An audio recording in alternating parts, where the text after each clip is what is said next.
आपके सामने मैं एसएससी का 5 सवाल आया हूँ। इन 5 सवालों को आपको 2 मिनट के अंदर कर रहे हैं। देखने से तो मुश्किल लग रहा है, लेकिन मुश्किल कुछ भी नहीं है। बस आप स्मार्ट अप्रोच से बनाएं और 5 सवालों को 2 मिनट के अंदर आसानी से हल करें। तो देखिए मैं कैसे स्मार्ट अप्रोच आपके सामने शेयर कर रहा हूँ। सवाल पे आते हैं। एक कंपनी अपने सेल्स वालों को कुल बिक्री पर 12% कमीशन देता है और 15 से अधिक बिक्री अगर होता है तो 1% बोनस भी देता है। और विक्रेता क्या करता है, अपना कुल बिक्री में से कमीशन काटने के बाद कंपनी को इतना जमा करता है, तो बताना है कि कुल बिक्री क्या है। यानी कि टोटल बिक्री पर आपको 12% कमीशन दे रहा है, लेकिन 15,000 से अधिक अगर बिक्री करते हैं, कहने का मतलब 15 से अधिक अगर बिक्री करेंगे तो 1% कमीशन भी मिलेगा। 15,000 से अधिक बिक्री पर 1% कमीशन मिलेगा। लेकिन अगर आप चाहते हैं कि हमको इस 15,000 पर भी कमीशन मिले तो 1% अगर यहाँ भी अगर चाह रहे हैं कमीशन, कहने का मतलब कि 1% मतलब 150 बराबर। अगर 150 और कमीशन चाहते हैं तो आप इतना में से 150 कम कंपनी में जमा करेंगे। ठीक है, इतना में से 150 कम जमा करेंगे, यानी कि 52,350 में से 150 घटा देंगे, यानी कि 52,250, 52,200। इतना में से 150 और अपना कमीशन घटा दें तो इतना आप कंपनी को जमा कर रहे हैं। तो टोटल आपको कितना कमीशन मिल रहा है? 12% इधर और 1% टोटल पर इधर, तो 12 और 1 13% हो गया। तो 13% आप अपना कमीशन खुद रखते हैं, तो कंपनी को कितना 87% जमा करते हैं। यानी ये वैल्यू किसके बराबर है? 87% के बराबर है। यहाँ से 1% का वैल्यू आ जाएगा ना 600, 6 बार में कट जाएगा, 642, 4 4 48 58। 1% का वैल्यू 600, तो 100% का वैल्यू क्या हो जाएगा? 60,000। तो आंसर हो गया ऑप्शन नंबर 2, 60,000। नेक्स्ट सवाल पे आते हैं।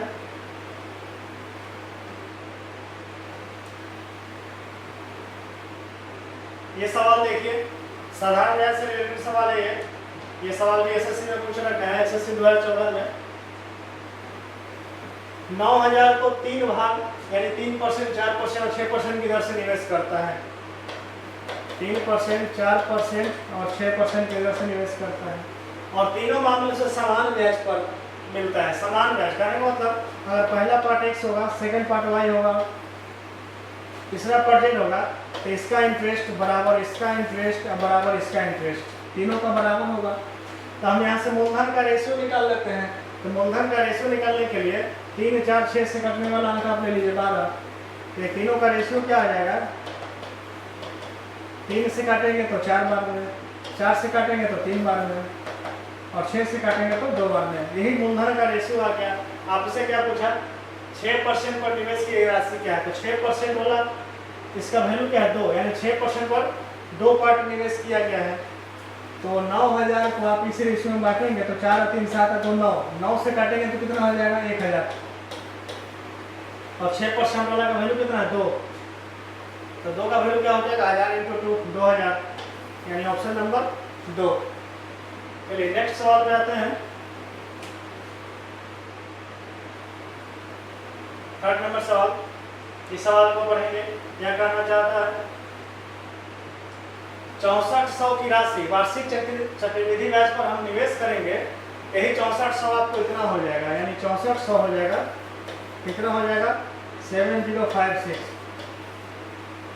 तो कितना साल में होता है यह राशि? 2 साल में होगा 6400 का इतना। इस तरह का सवाल कहीं भी मिले, 2 साल है तो स्क्वायर रूट निकालेंगे, 3 साल है तो क्यूब रूट निकालेंगे। यही प्रिंसिपल और अमाउंट का यानी मूलधन और मिश्रण का रेशियो हो जाएगा। ये 4 से कटेगा, ये 16 से कट जाएगा, 16 जगह 64 है, 16 से कटेगा 4 4 1, तो 400 का स्क्वायर रूट 20 और 448 का 21, यानी 20 रुपये पर आपको 21 रुपये मिश्रण मिल रहा है। तो इंटरेस्ट कितना हुआ? 1 रुपया। तो इंटरेस्ट रेट क्या हो गया?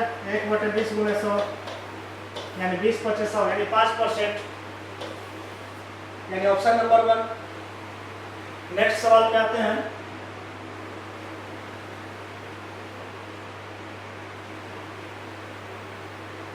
ये 4th नंबर सवाल है। ये काफी सवाल इंपॉर्टेंट है क्योंकि एसएससी में बार बार पूछा जाने वाला ये सवाल है, और बिहार एग्जाम में भी ये पूछेगा, एडी हो चाहे बिहार सीजीएल हो। देखिए चुनाव में 10% मतदाता ने मत नहीं डाले हैं। ठीक है, अगर 100 लोग हैं इसमें से 10% नहीं डालेगा तो 90 डालेगा। उसमें से भी क्या 10% अवैध हो गया है। तो 90 में 10% अवैध हो गया, कहने का मतलब 90 का 10% 9 अवैध होगा, तो बाकी वैलिड कितना बचेगा 81।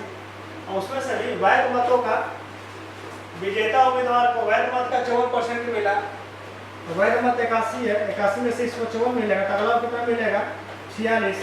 यह कितने से इसको हरा रहा है, तो 8% से इसको हरा रहा है। और यहाँ दिया हुआ कितने से हरा रहा है 1620, तो 8 का वैल्यू 1620 है, तो 1 का वैल्यू क्या हो जाएगा 1620 बटे 8 गुणे 100। ये किसका वैल्यू है, ये 81 का वैल्यू है। ये टोटल वैल्यू जो है किसका है 81 का है, तो आपको 81 का नहीं टोटल मत निकालना है 100 का वैल्यू।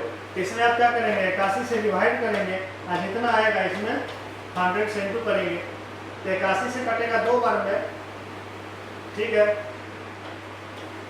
और 8 से कटेगा 250 गुणे 100, क्या हो जाएगा 25,000, यानी ये टोटल मत हो गया 25,000। नेक्स्ट सवाल करते हैं।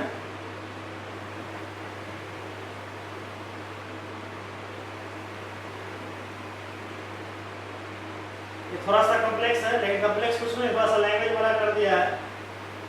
ए और बी 30,000 और 20,000 का निवेश करते हैं और कुल लाभ का 80% उन दोनों के बीच समान रूप से वितरित होता है, यानी कुल लाभ 100 है, इसमें 80% जो है बराबर बराबर मिलेगा, पहला को भी 40 अगला को भी 40, बाकी जो 20 बचेगा ये पूंजी के रेशियो में बटेगा। तो पूंजी का रेशियो क्या है 30,000 और 20,000 का रेशियो क्या हो जाएगा 3:2, तो 3 2 के रेशियो में बटेंगे, तो 3 2 5, 5 से कटेगा 4, यानी 4 दूनी की 12 और 4 दूनी 8, यानी ए को मिलेगा 12 और बी को मिलेगा 8। तो आपसे क्या पूछा, और बाकी लाभ निवेश के अनुपात में बांटते हैं। तो बाकी लाभ निवेश क्या है, निवेश इस रेशियो में, इस रेशियो में बांटेंगे, यानी ए को 12 मिलेगा, अगला को 8 मिलेगा, और दोनों के बीच ए और बी के बीच का अंतर 4000 दिया है। यहाँ तो बराबर है, अंतर यही जा रहा है कितना 4 का, तो 4 का वैल्यू 4000, तो 1 का वैल्यू 1000। तो आपसे क्या पूछा ए और बी का हिस्सा, ए और बी का हिस्सा कितना 100, 1 का वैल्यू 1000, तो 100 का वैल्यू 1 लाख। इसका आंसर हो गया, ये सवाल पूरा हो गया, लगता है आखिरी सवाल था। इस तरह 5 सवाल कंप्लीट हो गए। तो हमको आपको बताने में समझाने में समय लगा है, यही अगर सवाल आप शुरू से बनाएंगे वीडियो को पॉज करके, तो आप देखेंगे कि 2 मिनट के अंदर इसी स्मार्ट लॉजिक से अगर बनाते हैं तो बन जाएंगे। तो इसी तरह के स्मार्ट अप्रोच के लिए हमारे चैनल पर बने रहें, लाइक करें, सब्सक्राइब करें। धन्यवाद।